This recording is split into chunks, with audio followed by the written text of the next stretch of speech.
ዶክተር ጸጋዬ እንኳን ደህና ቆየኝ ሃይላይ እኔም ደስ ብሎኛል በድጋሚ እናንተ ጋር ልወያይ ስላለው። አመሰግናለሁ ዶክተር።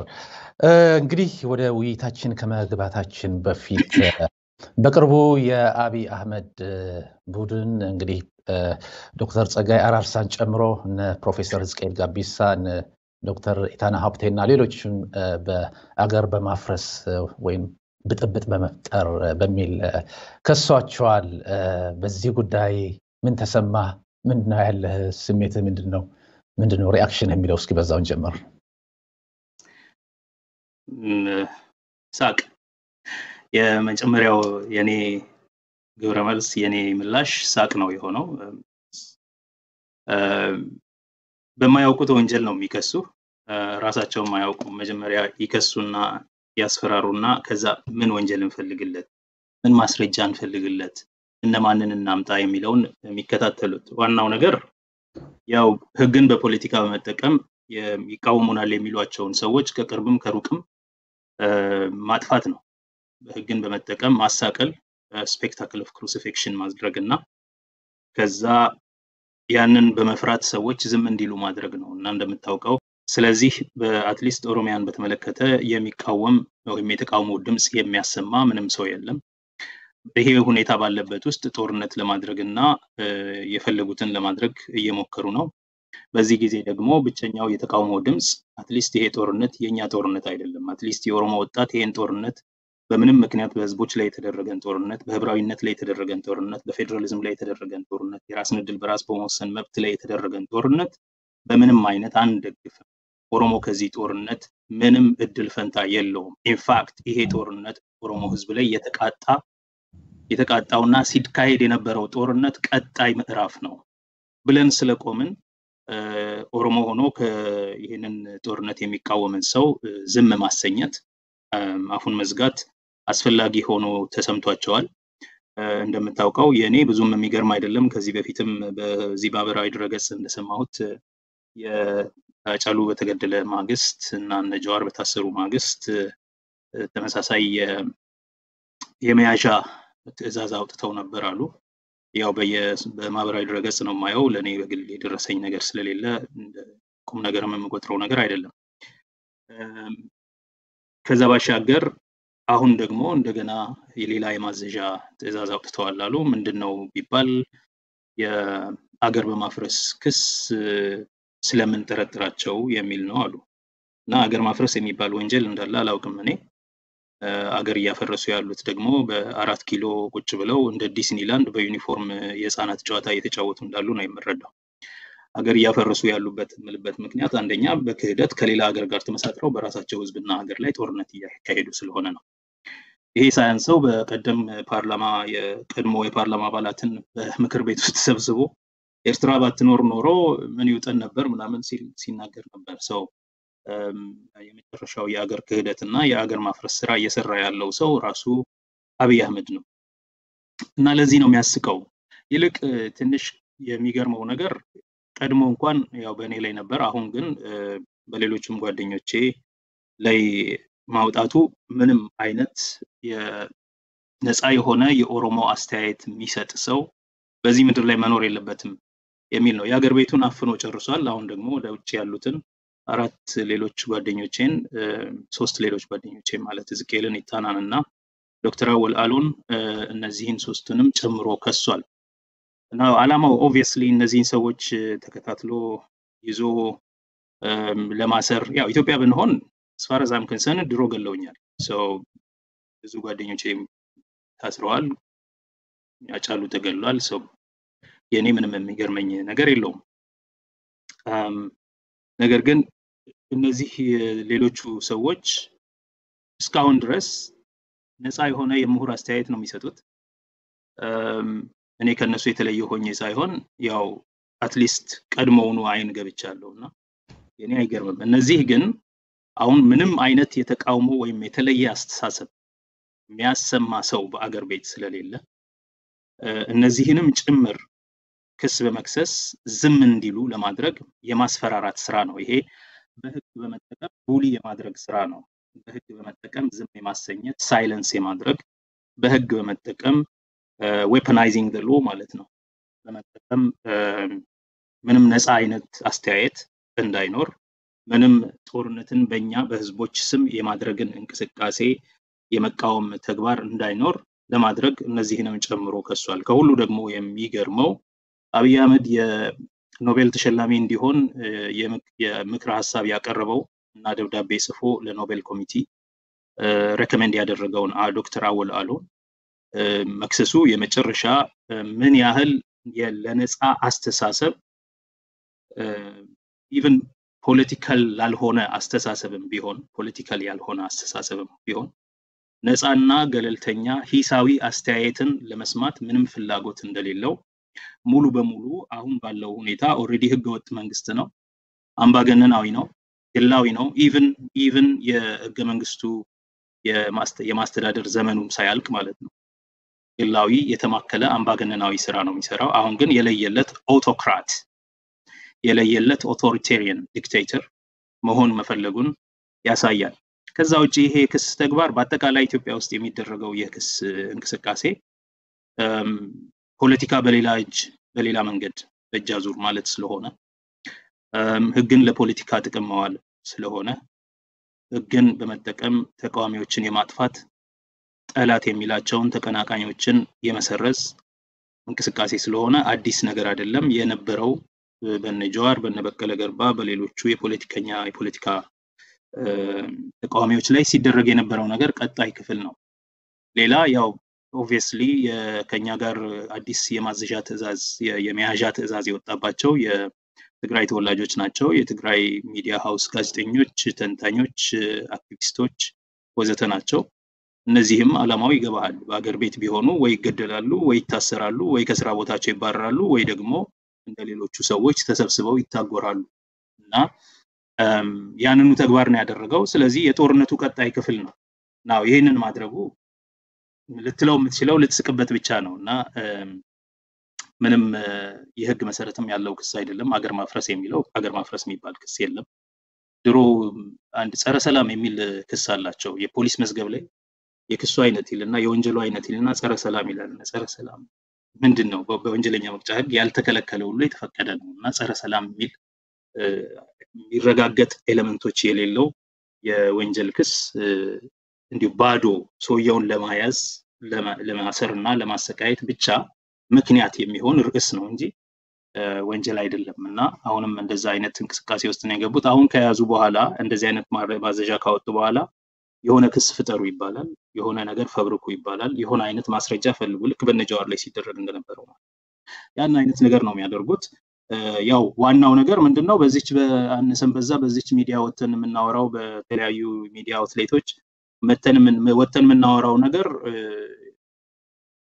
ነክቷቸዋል ማለት ነውና ህዝቡን የማንቃት ስራ ሌላውን የሱ የሚናገረው ትርክት አለ የሱ ትርክት ተቃራኒው ወይም the other side of the story ሌላው ትርክት በዚህ መንገድ ስለሚገለጽ እቺን የትርክት ትንጣቂ ደግሞ ለማፈን ነው ምክንያቱም የአብይ አህመድ መንግስት ከጅምር እስከ ጭርሱ የውሸት መንግስት ነው በውሸት ላይ የተመሰረተ መንግስት ነው ጥፋት ያደርሳል የግፍ ክምር በህዝቦች ጫንቃ ላይ ይጥላል ይገላል ያስራል ከዛ በኋላ ጥቃት ያደረሰውን ጥቃት ጀስቲፋይ የሚያደርግበት ብዙ ውሸቶችን በሚዲያ ማሽኖቹ በፕሮፓጋንዳ ማሽኑ በኩል ያሰራጫል እና ያ እንዳይሆን በመከታነት እውነቱን ያጋለጥን የነበር ነው አይ ቲንክ የተወሰኑ ሰዎች እኛ ከነዛ ሰዎች መካከል ነን ያንኑ ነው ለካውንተራክት ለማድረግ እንደዚህ አይነት የማስፈራሪያ ወሬ ያወሩት ሌላ ብዙም ትርጉም ያለው ነገር አይደለም ከዛ ይልቅ በተጨባጭ በመሬት ላይ የተሸነፈ ያለ መንግስት ምናልባትም ከዚህ በኋላ እንደበቀደሙ አይነት የፓርላማ ስብሰባ ማድረግ የማይችል መንግስት ስለሆነ የመጨረሻው ነው ብያለሁ እኔ ምክንያቱም እንዳለ ታሪኩንና ሌጋሲውን ሁሉ ሲያስረዳ ነበር መጨረሻ አካባቢ መንግስቱም እንደዚህ 1-3 ሰዓት ወስዶ ንግግር ሲያደርግ ነበርና እሱን ያስታወሰኝ ስለዚህ ምንም ትርጉም ያለው ክስ አይደለምና ዝም ለማሰኘት ነው ዝም አንልም ዝም አላልንም ኢንፋክት ተጠናክረን ተደራጅተን አስፈላጊ ከሆነ ፖለቲከኛ ሆነን እስካሁን እንግዲህ ዳር ቆመን ኮሜንቴተር ሆነን አስተያየት እየሰጠን ምሁራዊ ትንተና እየሰጠን የሆነ ያህል የኢትዮጵያን የአደባባይ ህይወት እና በአደባባይ ህይወት ውስጥ የሚነሱ የውይይት ሐሳቦችን ለማዳበር ያቅማችንን እንደ ዜጎች እንደተማሩ ሰዎች ብዙ ጥሩ ዕድል ኖሮን ፕሪቪሌጅድ ሆነን እንደተማረን ሰዎች ስናደርግ ነበር። ከዚህ በኋላ ግን አስፈላጊ ከሆነ ተደራጅተን በድርጅት በፖለቲካ መልክ ይሄንን ቡድን ለመፋለም ዝግጁ ነኝ። ተስፋ እናደርጋለን ዶክተር እንዲሁ ተደራጅታችሁ ይሄንን እንደምታደርጉ። በሌላ በኩል ጦርነቱ ያነሳው ዶክተር ጸጋዬ እንግዲህ ጦርነቱ አብይ አህመድ በድል አጠናቅቄያለሁ ብሎ ብዙ ሰዎችን ሲያስፈነድቅ ውለዋል። ባለፈው ቅዳሜ ጦርነቱ አብቅቻለሁ ብለዋል፣ መቀለን ከያዘ በኋላ ማለት ነው በሱ አገላለጽ። በሌላ በኩል ደግሞ የትግራይ መንግስት ደግሞ እንዲያው ጦርነቱ እንዲያው አሁን ነው የተጀመረው፣ እንኳን ማብቃት ይቀርና እንዲያው አሁን ነው የተጀመረው የሚል መግለጫ አውጥተዋል የትግራይ ክልላዊ መንግስት። ጦርነቱ አብቅተዋል። እንዴት ነው እየተከታተልከ ያለው ስለ ጦርነት? የአብይ አህመድ ንግግር ከፕሬዚዳንት ቡሽ ጋር የሚያያይዙት ሰዎች አሉ። ኢራቅን ሲዋጋ ሚሽን አኮምፕሊሽድ ያለው ቀደም ብሎ ማለት ነው። እና እንዴት አየው ይህንን ንግግር የአብይ አህመድ? የሁለቱም የሚያገናኛቸው አንድ ነገር ምንድነው? ሁለቱም ጦርነታቸው ግብ የለውም፣ ወይም ለጦርነቱ ያስቀመጡት ግብ የተሰወረ ግብ ነው። ለምሳሌ ጆርጅ ቡሽ ሽብርን እዋጋለሁ ነው፣ ዋር ኦን ቴረር ነው ኢራቅ የወሰደው። የፈጸመውና አኮምፕሊሽድ ሚሽን አኮምፕሊሽድ ያለው ግን ኢራቅን የያዘለት ነው እና መንግስቱን ያፈረሰለት ነው። ይሄ ምን ማለት ነው? ዓላማው የነበረው ድብቅ ዓላማው የእውነቱ ዓላማ ሽብርን መዋጋት ሳይሆን ሬጂም ቼንጅ ነው፣ መንግስት መቀየር፣ መንግስት መገልበጥ፣ የቆየ ቂም መወጣት ነው። ከ91 ጀምሮ ለረጅም ጊዜ ሰዳም ሁሴን እና ኢራቅ የአሜሪካን መንግስት ሲሟገቱ ስለነበረ የዛ ቂም የመወጣት እርምጃ ስለሆነ በዛ ሴንሱ ቂማቸውን የቂም ጥቃት ስላደረሱ ደስ ብሏቸዋል። ስለዚህ ሚሽን አኮምፕሊሽ ሰው አሁን ጦርነቱ ግብ ሳይኖረው ተዋግተው ወይም እውነተኛ ግብ ሳያስቀምጡ ተዋግተው ከግብ አድርሰናል ብለው ከተናገሩ አክቹአሊ እውነተኛው ግባቸው፣ እውነተኛው ዓላማቸው፣ እውነተኛው ሞቲቫቸው ምን እንደሆነ ያጋለጡ ነው ማለት ነው። የቂም ጥቃት ለማድረስ ብለው ግን በሌላ ሽፋን በአብይ በኩል በኋላ የኢራቅ ጦርነት እንደምታውቀው ያው የዲሞክራሲ እና የነጻነት አምጪዎች አድርገው ነው ራሳቸውን ዲስክራይብ ያደረጉት። ዓላማው የነበረው ዲሞክራሲን ኤክስፖርት ማድረግ ነው ማለት ነው። በዲሞክራሲ ስም ህዝብን መቅጣት ማለት ነው። እና ያንን ሞቲቫቸውን ግልጽ አደረገ ማለት ነው። ከዛ ደግሞ በተግባር ደግሞ የዘይት ዘረፋ እና ሀገሪቱን የማፍረስ ስራ ነበረ። በዛ ሴንሱ ልክ ነው። ይሄንን ለማድረግ ስለሆነ ይሄ የድብቁን ሚሽናቸውን ለመተግበር በተንቀሳቀሱ መጠን ለድብቁና ለሌብነት ሚሽናቸው ስኬት ነበራቸው። ስለዚህ ሚሽን አኮምፕሊሽድ አሉ። ከዛ በኋላ ግን የኢራቅ ሁኔታ ይሄው እስከዛሬ ድረስ የምናየው ነው። አብይ አህመድ ለጦርነቱ ግብ ምንም ግብ የሌለው ጦርነት እንደነበረ በግልጽ እናስቀምጥ ነበር። አብይ አህመድ ይሄ ጦርነት ዓላማው ህግ የማስከበር ነው፣ የተወሰኑ የህወሓት አመራር ውስጥ ያሉ ወንጀለኛ ሰዎችን የመያዝ ነው ብሎ ነበረ ጦርነቱ የጀመረው። አሁን መቀሌ ገባን አሉ። መቀሌ ገባን ብለው ግን አንድ ካሏቸው ወንጀለኞች መካከል የወንጀል ተጠርጣሪዎች መካከል አንዱን እንኳን ሲይዙ አላሳዩን። ስለዚህ ምኑ ነው ግብ የመታው? ምኑ ነው ሚሽን አኮምፕሊሽድ የሆነው ብለ ስትል ድብቅ የሆነው ሌላ ሚሽን ነው። ምንድነው እሱ? በምንም መንገድ አንድም ይሆን ሁለት የትግራይን ህዝብ መምታት፣ በቂም ስሜት ህዝብን ማጥቃት፣ የክልሉን ግዛታዊ ሉዓላዊነት፣ የክልሉን ራስ የማስተዳደር መብት፣ የክልሉን ሰላምና ጸጥታ የማናጋት እና እንደፈለጋችሁ በራሳችሁ ክልል በራሳችሁ ህግና ሰላም ተዳድራችሁ መብታችሁን አስከብራችሁ መኖር አትችሉም፣ በጸጥታ በከተማችሁ በአገራችሁ ላይ መኖር አትችሉም። ይሄ በኦሮሚያም ሲያደርጉት የነበረ ነገር ነው፣ በሌሎችም ክልሎች። ስለዚህ ያንን ዝም ብለን አናይም። እናንተ ራሳችሁን መንግስት አቋቁማችሁ በህዝብ ተደግፋችሁ ምርጫ አድርጋችሁ በሰላም ስትኖሩ ማየት አንፈልግም። ስለዚህ በምንችለው መጠን ከዚህ በፊትም ስናስፈራራ እንደነበረው እንደቁሳችኋለን እና ይሄን ደግሞ ያደረግን ነው ለማለት መቀሌ በመግባት ማለትም አመራሩ ከዛ ሪትሪት ባደረገበት ያለምንም ኮምባት ተራ ነፃውን ህዝብ ምስኪኑን ህዝብ በሞርታር ለመደብደብ ሞክረው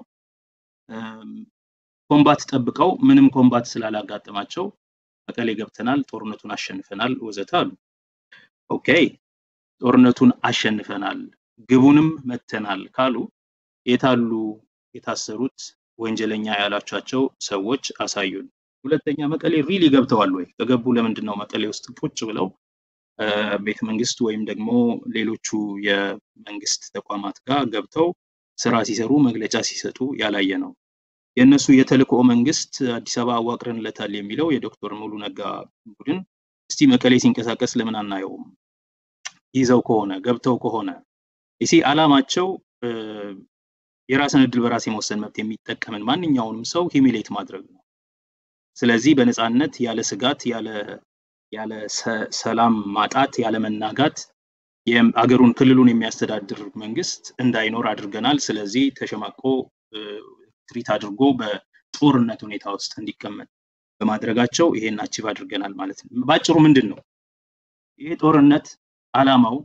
አንደኛ ቂም በቀል ነው። ለምን የትግራይ ህዝብና ህወሓት በ1991 የአማራይ ተስፋፊነትንና የበላይነትን የሚያቀነቅነውን የኢትዮጵያ ኢምፔሪያል ኢትዮጵያን መንግስት አሸንፎታል። ያንን ሽንፈት ለመበቀል 27 ዓመት ሙሉ በፕሮፓጋንዳ በተለያዩ የስም ማጥፋት የዘር ማጥፋት ጥሪ ሲሳተፉ የነበሩ የኢትዮጵያ ልሂቃን አሉ።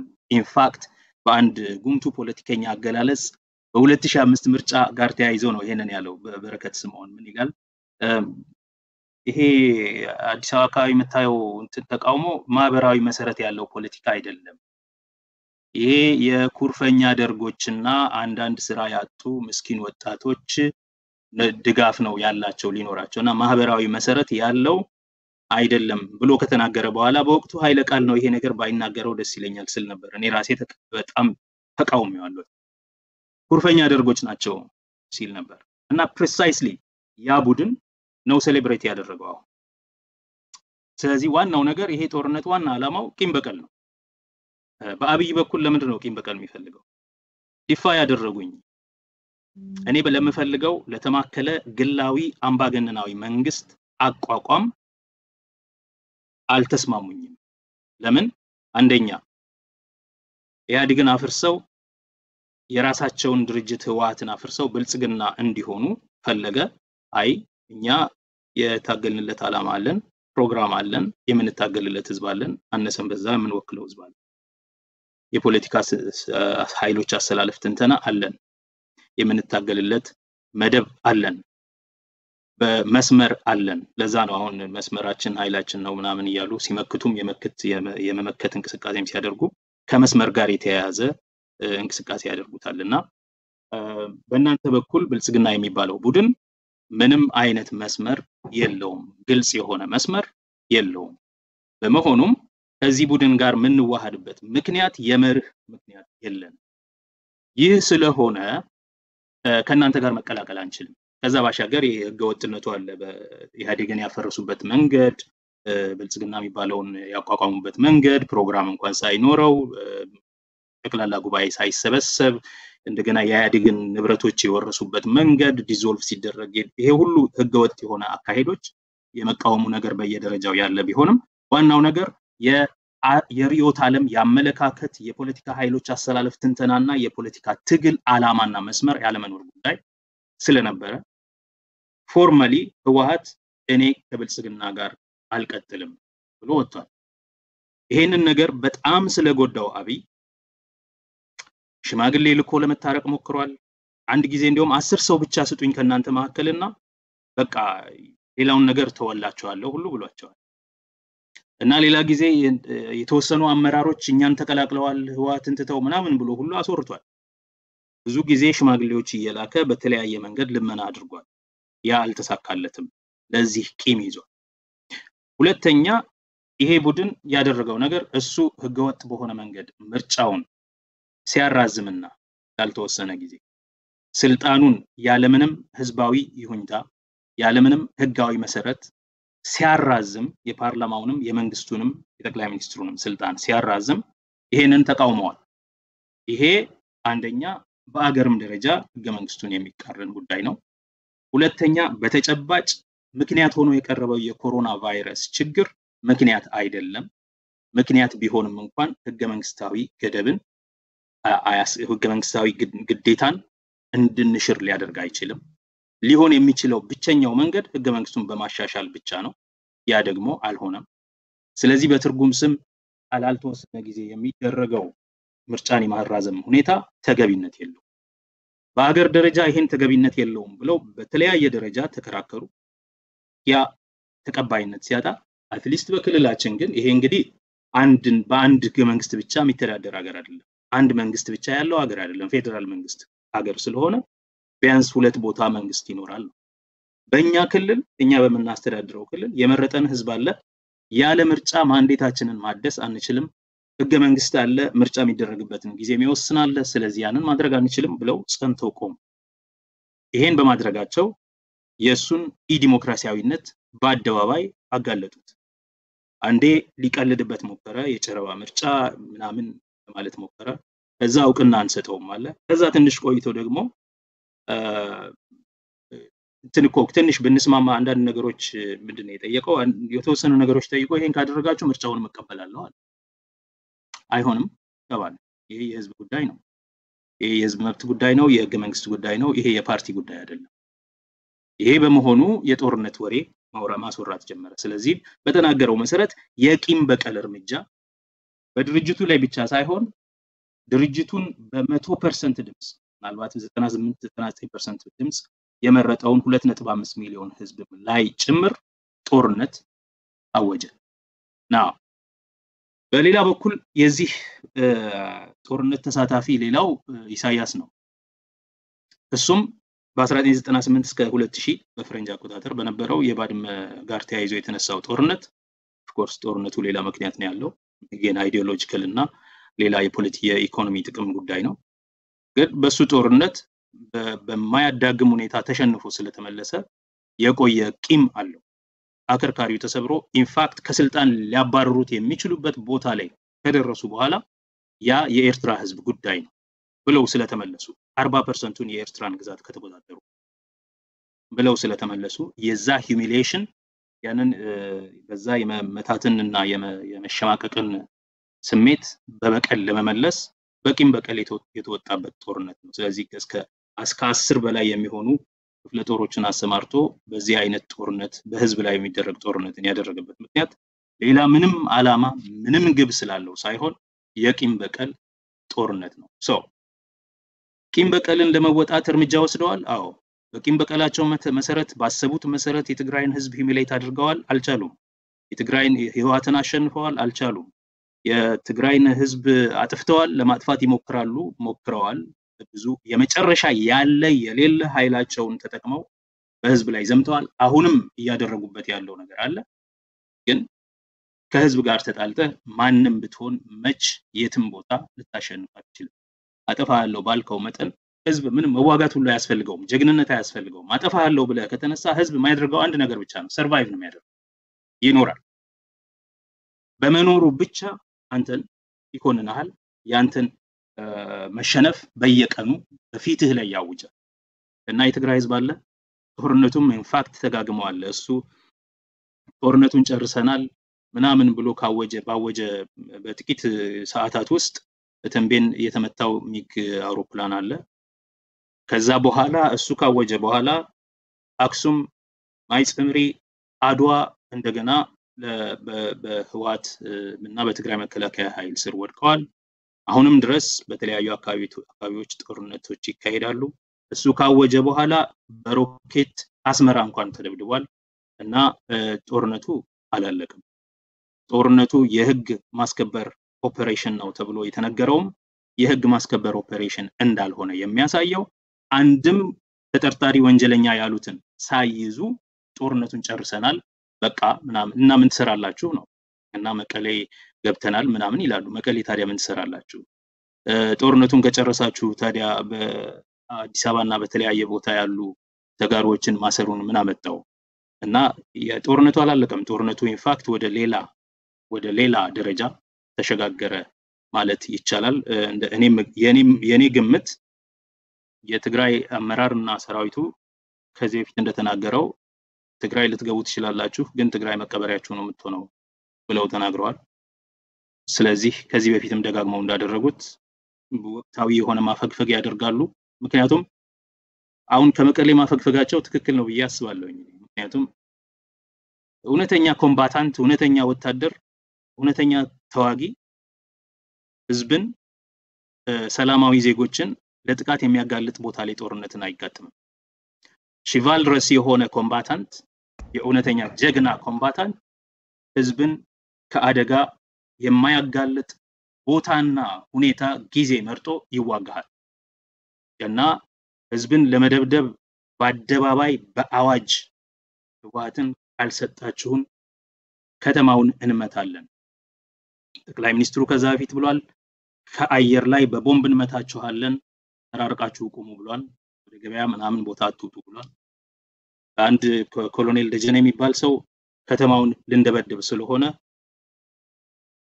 ከተማውን እንዳንደበድብ ከፈለጋችሁ በዚህ ያህል ጊዜ ውስጥ ህዝቡ ህወሓትን ለኛ አሳልፎ ሊሰጥ ይገባል ብሏል ሲቪሊያንን እንመታለን ብለው ሲዝቱ ነበር ይሄ የጦር ወንጀል ነው የዓለም አቀፍ የጦር ወንጀል ነው it's a war crime it's a crime against humanity it's a crime against peace እና በሁሉም ተጠያቂ ይሆናሉ ነገር ግን በዚህ ሁኔታ ውስጥ ኦኬ እንደዚህ ካላችሁ ከህዝብ መሃል ወጥተን ከተማ ለከተማ ቤት ለቤት አንዋጋም እንዋጋበት ሜዳ እንገናኝ ብለው ሪትሪት አድርገዋል my hunch is the vengeance will be very very disastrous ከዚህ በፊት እንዳደረጉት ይወጣሉ ከቆረጧቸው በኋላ መዋጋት አያስፈልግም ከቆረጧቸው በኋላ ሎጂስቲካሊ የሚበላው የሚጠጣው የሚንቀሳቀስበት ያጣል በራሱ ወይ እጅ ይሰጣል ወይም ደግሞ ይደመሰሳል እና እንደተባለው ግብአተ ቀብራቸው ይሆንና በዛው ያልቃል ብዬ አስባለሁኝ የጊዜ ጉዳይ ነው እንጂ በመሬትህ ላይ በቤትህ ላይ የሚወጋህን ጦር ላጠፋህ ነው የመጣሁት የሚልን ጦር መዋጋት አያስፈልግህም በህይወት መኖር ብቻ መትረፍ ትልቅ ጆክ ነው በቃ it's a cosmic level satire ትቀልድበታለህ ትስቅበታለህ ማለት ነው በመኖር ብቻ ስለዚህ ያ ነው የሚያጋጥመው ይሄም ስለገባው ነው በቀቢጸ ተስፋ ብዙ አሳዛኝ ነገሮች የሚያወራው ከሌን ማርክ ያለው ከሌን አስር ያለው ከሌን ይጃለው ይላል ኢንፋክት መናገር ስለማያስፈልግ እንጂ አንዳንድ መረጃ የተያዙ ጀነራሎቻቸው የተመቱ ጀነራሎቻቸው ለህክምና የተላኩ ጀነራሎቻቸው እንዳሉ እነሱ ራሳቸው ያውቃሉ ጦር ኃይሎች በምን አይነት ሁኔታ ውስጥ እንዳለ ራሳቸው ያውቃሉ እና ጦርነቱ ወደ ሌላ ደረጃ ምናልባትም 4 ኪሎንም ጭምር ታርጌት ያደረገ ጦርነት ውስጥ ምንገባበት ሁኔታ ነው ያለው ብዬ አምናለሁ አመሰግናለሁ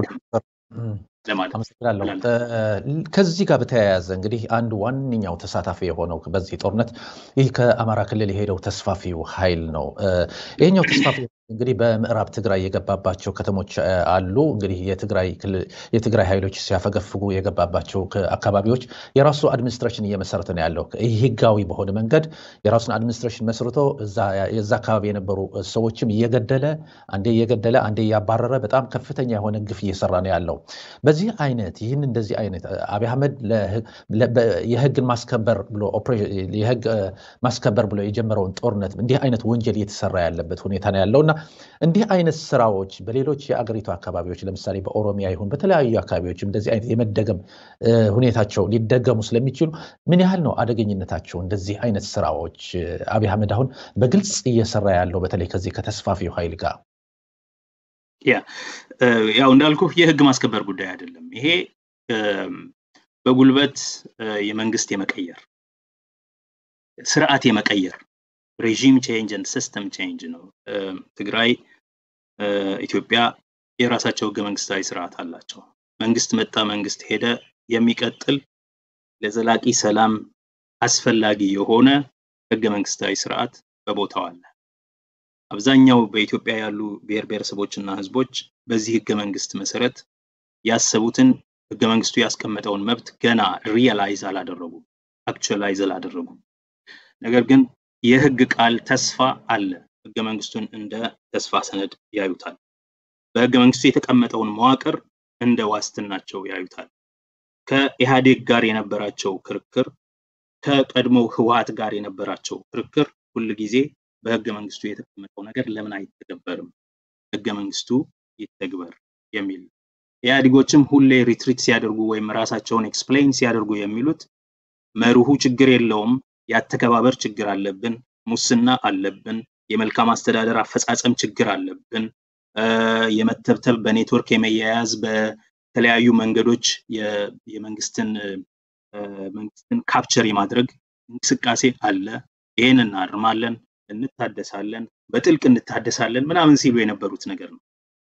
እዚህ መሰረታዊ የሆነ መግባባት በዛ ሀገር አለ፣ ኮንሰንሰስ አለ፣ ህገ መንግስታዊ መዋቅር አለ፣ ማዕቀፍ አለ፣ ለመብቶች የሚጠቅም ዘላቂ ሰላም ለማስፈን የሚያስችል የህገ መንግስት መዋቅር አለ። ይሄ መዋቅር አይመቸንም ነው። ከዚህ በፊት ደጋግሜ ብያለሁ፣ በዚህ ሚዲያም በሌላ ሚዲያ አብይ አህመድ የሚያነበው ከኢትዮጵያ ህገ መንግስትና ከኢትዮጵያ ነባራዊ ሁኔታ ጋር የተያያዘ ፖለቲካ ሳይሆን ከሌላ ስክሪፕት የመነጨ ፖለቲካ ነው። ያ ስክሪፕት ደግሞ አንዳርጋቸው ጽጌ ፍኖተ ካርታ ብሎ በእጁ የሰጠው ጽፌ ሰጥቼዋለሁ እንደዚህ ያህል ገጽ ዶክመንት ብሎ የተናገረው ነው። ይሄ እኛ የምንለው ነገር አይደለም። ከዛ ስክሪፕት ነው የሚያነበው። የአብይ ህገ መንግስት የአንዳርጋቸው ጽጌ ጽሁፍ ነው። የአብይ ህገ መንግስት የነሱ ስውር ፍኖተ ካርታ። ከዛ ህገ መንግስት ሲያነብ ዋና ዓላማው ህወሓትና የህብረ ብሔራዊ ፌደራሊዝምን የሚደግፉ ሰዎችን ከዛ ምድር ማጥፋት ማሸነፍ አይደለም። ይሄው በፖለቲካ አንተን የማይመችህ የፖለቲካ ሐሳብ ያለው አደረጃጀት አሰላለፍ ካለ ያንን አሰላለፍ የምታመክነው በፖለቲካ በውይይት በሐሳብ ልቀት ለህዝብ በማቅረብ እንዳይመረጥ በማድረግ በማኮላሸት ነው። ያንተ ሐሳብ የሚያሸንፍ እናሸንፈዋለን ሳይሆን ይሄንን ሐሳብ እንገጥመዋለን ፍለፊት እንከራከረዋለን ሳይሆን። ለዚህ ነው ብርሃኑ ነጋ ለምን ይሄን ያህል የኢትዮጵያ ፌደራሊዝም አይጠቅምም ካለ በአደባባይ እንከራከር፣ ሳትፈሩ እንከራከር ብለን ጠይቀናል። ጠይቄያለሁኝ እኔ በግሌ አንድ ምላሽ አላገኘም። አይናገሩም። በየራሳቸው ሚዲያ ይሄዱና ዘረኛ ትምክተኛ ምናምን እያሉ ያወራሉ የራሳቸው ነው። እና ዋና ዓላማቸው ይሄ ነው። ይሄ ይዘውት የመጡት የድብቁ ህገ መንግስት አላቸው። ድብቅ የራሳቸው ህገ መንግስትና የራሳቸው የለውጥ ፍኖተ ካርታ አላቸው። ዓላማው ህወሓትን እና የህብረ ብሔራዊ ፌደራሊዝም ደጋፊዎችን ሙሉ በሙሉ ማጥፋት። እንዴት? በኃይል። ሁለተኛ እነሱን በኃይል ካጠፋ በኋላ ሌላ ስርዓት መዘርጋት። እንዴት? በኃይል። ስለዚህ የዚህ ጦርነት ዋና ዓላማ ህግ ማስከበር ምናምን አይደለም። ህገ መንግስታዊ ስርዓት ማክበር ቢሆንማ መጀመሪያ የሚጀምረው በህገ መንግስቱ መሰረት ምርጫ በማካሄድ አይደለም። ይሄ ዋናው ዓላማው ሬጂም ቼንጅ ነው። መንግስት መቀየር፣ ስርዓት መቀየር ነው።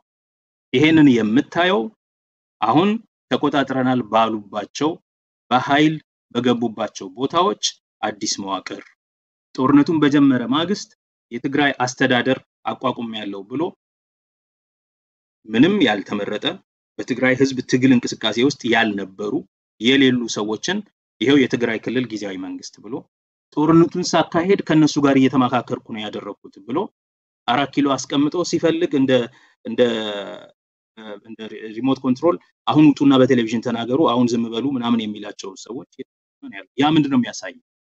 ጦርነቱ የህግ የማስከበር ስራ ሳይሆን እሱ ሽፋን ነው እንጂ ጦርነቱ ስርዓት መቀየር፣ መንግስት መቀየር፣ አስተዳደራዊ ሁኔታን አደረጃጀትን መቀየር፣ በሌላ አገላለጽ የርዕዮተ ዓለም ለውጥን በጉልበት ማምጣት ነው።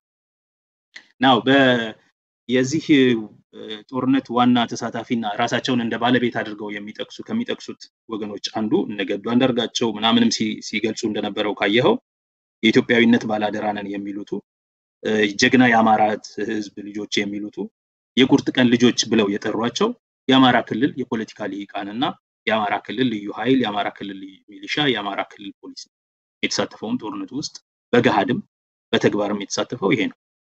ይሄ ቡድን ገና ከአንዳርጋቸው ማነው ያኛው ጀነራል ከእስር ቤት የተገደለው በኋላ አሳምነው ጽጌ ጀምሮ እነዚህን ልዩ ኃይሎች አዘጋጅቶ ሁለት ቦታ ሞክሯል እኮ ከዚህ በፊት በራያ በኩል በቆቦ በኩል ተመትቶ ነው የተመለሰው። ወልቃይት የኛ ነው፣ የወሎ ኦሮሞ የኛ ነው፣ ሙሉ በሙሉ መጥፋት አለበት፣ በወሎ ያሉ ኦሮሞዎች መጥፋት አለባቸው ብለው ሰፋፊ እንቅስቃሴ ሲያደርጉ ነበር። በደቡብ በኩል ወደ ሰሜን ሸዋ በኦሮሚያ ዞን ውስጥ ብዙ እንቅስቃሴ ለማድረግ ጥረት ሲያደርጉ ነበር። አጣዬ ላይ ማለት ልዩ ኃይል አሰልጥነው የሽብር ተግባር ሲነዙ ነበር። ሰው የሞከሩትና ያደረጉትን ነገር አሁን ጊዜ መጣና የህግ ማስከበር ስራ አብይ ለማድረግ ጦርነት ሲያውጅ እነሱ ደግሞ የት ጋር ነው የህግ ማስከበር ስራውን የጀመሩት? በድንበር ላይ የት? ወልቃይትና አለማጣ ወይም ራያ። እና ይሄ የሚያሳይህ ነገር እነዚህ አንደኛ የዚህ ጦርነት ዋና ስፖንሰሮች በሐሳብ ደረጃ እነዚህ እንደሆኑ የአይዲዮሎጂ ጦርነትም እንደሆነ የምታየው ከዚህ ነው። የነበረው ህገ መንግስታዊ አደረጃጀትና ፌደራላዊ አወቃቀር አይመቸንም፣ ትክክል ያልሆነ አወቃቀር ነው። ይሄ አወቃቀር የኛን መሬት አላግባብ ለሌሎች ሰጥቷል። የኛን ህዝብ አይደለም፣ የኛን መሬት አላግባብ ለሌሎች ሰጥቷል። ያንን መሬት ማስመለስ አለብን። ለዚህ ነው ይሄ ጦርነት ያስመላሾች ጦርነት ነው። ይሄ ስርዓት በአጠቃላይ ያስመላሾች የርስትም የስርዓትም የቀድሞ ስርዓት ወደ ቀድሞ ክብር የመመለስ የአብይ እንቅስቃሴ ነው። እነዚህ ደግሞ የርስት አስመላሾች እንቅስቃሴ ነው የሚያደርጉ። ስለዚህ እነዚህ ሲነርጂ ስለሆነ በፍጥነት እሱ የህግ ማስከበር ብሎ የትግራይን ህዝብ በአውሮፕላን በድሮን በዲሲደበድብ በሌላ በኩል በኤርትራ ድንበር በኩል ሰብሮ ከጠላት ጦር ጋር ድንበርን ሰብሮ ሲዋጋ እነሱ ደግሞ የፊውዳል ጦርነት ይዋጉ ነበር። የመሬት ማስመለስ ለመሬት የሚዋጋ ፊውዳል ባጭር አገላለጽ ለመብት የሚዋጉ ቢሆንማ መብትን እንዴት አድርገን እንደምንጠይቅ ክልሎቹ እንዴት እንደሚካለሉ እንደገና ሪኮንፊገር እንደሚደረጉ ህገ መንግስቱ ያስቀምጣል። ኢትዮጵያ ህገ መንግስት ቀደም ሲል እንዳልኩ ፖለቲካን ከብረት ለማላቀቅ ያለን የመጨረሻው ተስፋ በዛ አካባቢ ላይ ቀደም ሲል እንዳልኩ ዘላቂ ሰላም ለማምጣት የሚያስችል የመጨረሻው ተስፋ ብለን የምንንጠላጠልበት ምክንያት አይደለም የክልል ካርታ የአገሪቷ ካርታ ለመቀየር ብትፈልግ ጉልበትና ኃይል አያስፈልገውም ነው የሚለው። የክልል ካርታ ለመቀየር ከፈለክ ለምሳሌ በተለያዩ ክልሎች እኮ ነበሩ። በዳሊ አካባቢ ሲዳምኛ ተናጋሪ የሆኑ የሲዳማ ሰዎች ከነ መሬታቸው ከነ ወረዳቸው ከነ ቀበሌዎቻቸው አላግባብ በወላይታ ስር እንዲተዳደሩ ተደርጓል ሲባል ጥያቄ ቀርቧል በህገ መንግስት መንገድ። በሲዳማና በኦሮሚያ መካከል ወንዶ ገነት አካባቢ የአላግባብ የሆነ መካለል አለ ሲባል ጥያቄ ቀርቧል በህገ መንግስት አግባብ ምላሽ አግኝቷል። በሞያሌ አካባቢ በሶማሌና በኦሮሚያ በሶማሊ ክልልና በኦሮሚያ መካከል የድንበር አላግባብ የመካለል ሁኔታ አለ ሲባል ጥያቄ ቀርቧል በህገ መንግስት መንገድ ምላሽ ለማግኘት ተሞክሯል። ሳይቻል ሲቀርም የጦርነት ምክንያት ሆኖ ታስታውሳለህ። በአግባቡ ስላልተመለሰ በአግባቡ ስላልተያዘ በኢትዮጵያ ህገ መንግስት ውስጥ አንድ ክልል የሚቋቋምበት መንገድ 4 መስፈርቶች አሉ። የህዝብ አሰፋፈር፣ ማንነት፣ ቋንቋ እና የህዝብ ፈቃድ የሚመለከተው ህዝብ ፈቃድ ይላል። አዎ ክልሎቹ ሲደራጁ እነዚህን መስፈርቶች ይዘን እየሄድን ሬፈረንደም እያደረግን እንዳልተደረገ ይታወቃል። ይሄ ዴፊሲቱ ነው። ነገር ግን ጥያቄ ያለው ሰው በዚህ መሰረት እንዲካለል ከፈለገ በህገ መንግስት አግባብ በፌዴሬሽን ምክር ቤት ጥያቄ አቅርቦ በዛ አግባብ በህዝቡ ፈቃድ ሬፈረንደም ተደርጎ ወደሚካለለው ይገባል ማለት ነው። በወልቃይትም ሆነ በራያ በተለያዩ አካባቢዎች ይሄ ጥያቄ የህዝብ ጥያቄ ከሆነ በትክክል ማድረግ የሚችሉት ነገር በፌዴሬሽን ምክር ቤት በምርጫ በሬፈረንደም ህዝቡ እንዲወስን ማድረግ ይቻላል። ጉዳዩ የህዝብ መብት የማስከበር ጉዳይ ሳይሆን መሬት የማስመለስ ጉዳይ ስለሆነ መሬትን ለማስመለስ ደግሞ ነፍጥ በማንሳት ልክ እንደ ድሮ እንደ አባቶቻቸው ነፍጠኝነትን በተግባር ነው የተገበሩት። አሁንም በዚህ የውሸት ጦርነት የውሸት የህግ ማስከበር ጦርነት ስም እዛ አካባቢ ላይ ከገቡ በኋላ ያደረጉ ያሉት በነፍጥ መሬትን ከተቆጣጠሩ በኋላ የራሳቸውን አስተዳደር ድሮም ነፍጠኞቹ እንደዛ ወላይታም ሲሄዱ ኦሮሚያም ሲሄዱ እንደዛ ነው ያደረጉት። ይሄዳሉ፣ የአካባቢውን ንጉስ ያስራሉ፣ ይገላሉ፣ የአካባቢውን አስተዳደርና አሰራር ያፈርሳሉ። ከዛ በኋላ የራሳቸውን ወታደራዊ አገዛዝ ይጭናሉ። ከዛ በኋላ የሚያደርጉትን ቋንቋ ይወስናሉ፣ ማን መኖር እንዳለበት ማን መኖር እንደሌለበት ይወስናሉ። ስለዚህ የዘር ማጽዳትና የዘር ማጥፋት እንቅስቃሴ የተካሄደ ነው በስፋት በደቡብ ምዕራብ ትግራይ። አሁን ይሄንን እያደረጉ ነው ያለው። ይሄ ደግሞ ዛሬ በትግራይ ሆነ እንጂ ለረጅም ጊዜ በአደባባይ ሲሰብኩት የቆዩት በኢትዮጵያ በአጠቃላይ በተለይ ደግሞ በኦሮሚያና በደቡብ ከተሞች ላይ እናደርገዋለን ብለው እየተማማሉ ያሉት ጉዳይ። አሁንም ትግራይ ላይ ይሄንን አድርገን ቀጥሎ የሚቀጥለው ኦሮሚያ ነው ደቡብ ክልል እያሉ እየፎከሩ ይሄ የቆየ ያረጀ የፊውዳል ጦርነት ነው እያካሄዱ ያለው። የሪአክሽነሪ የማስመለስ ጦርነት ያስመላሾች ጦርነት ነው የምንልበት ምክንያት ሁለት ነገር ነው ማስመለስ የሚፈልጉ። አንደኛ ስርዓት ማስመለስ ይፈልጋሉ። የነፍጠኛ ገባር ስርዓት ማስመለስ ይፈልጋሉ። በህዝብ ፈቃድ ላይ ያልተመሰረተ አሰራር ነው ማስመለስ ይፈልጉት። ዲሞክራሲን የሚጠላ አሰራር ነው የሚፈልጉት። ሁለተኛ ፌደራሊዝምን፣ ህብራዊነትን እነዚህን ነው የሚቃወም አሰራርና ስርዓት ነው የሚፈልጉት። ሁለተኛ የመሬት የማስመለስ እንቅስቃሴ ነው የሚያደርጉት እና መሬት አስመላሽ፣ ርስት አስመላሽ እና ስርዓት አስመላሽ ጦርነት ነው እያደረጉ ያሉት። የአብይ መንግስት ቁመናው እንዳልኩ በተደበቀ ሌላ ስክሪፕት ነው የሚመራው እያልኩህም ዋና ነገሩ ግን በራሱ የሚናገረው ነገር ወደ ቀድሞ ክብር ይሄን ሀገር መመለስ የሚል ነው። ስለዚህ ዝም ብሎ ይሄ ሂስቴሪካሊ ኢትዮጵያ ትፈርስም ምናምን የሚለው ንግግር ከየት ነው የሚቀዳው ካልክ ከአማራ ኤሊት አንግዛይቲ ነው። ማን ነው ኢትዮጵያ ትፈርሳለች ብሎ በየቀኑ ሲጨነቅ የሚውለው? ሱፕሪማሲስት አምሃራ ኤሊት ነው። ይሄ ኤሊት ደግሞ በኢትዮጵያ ስም ይደራጅ በአማራ ስም ይደራጅ ይሄንን ነው ሲልንም እኛ ደግሞ ቀደም ብለን ስንል የነበረው ይሄ ሀገር የኛም ሀገር ነው። ይሄ ሀገር የኛም ሀገር ከሆነና ባለቤትነት ካለን የኢትዮጵያ መጎዳትና መፍረስ ሊያስጨንቀን የሚገባው እኛ ነን። ችግር ሲፈጠርም በሞት ይሄንን ሀገር የምንጠብቀው እኛ ነን። የጠበቅነውም እስካሁን ድረስ እኛ ነን። ሳይደላን መብታችን ሳይከበር የዜግነት እኩልነት ሳይኖር እንደ እውነተኛ ኢትዮጵያዊ ሳንቆጠር እኔ ጸጋዬ አራርሳ በኢትዮጵያ ፓርላማ ቀርቤ ንግግር አድርጌ ሲጨርስ ስለ ህገ መንግስት አስተምሬ ሲጨምርስ ሰዎች ያሉኝ ትልልቅ ባለስልጣናት የፓርላማ አባላት ያልሞቱ አሉ።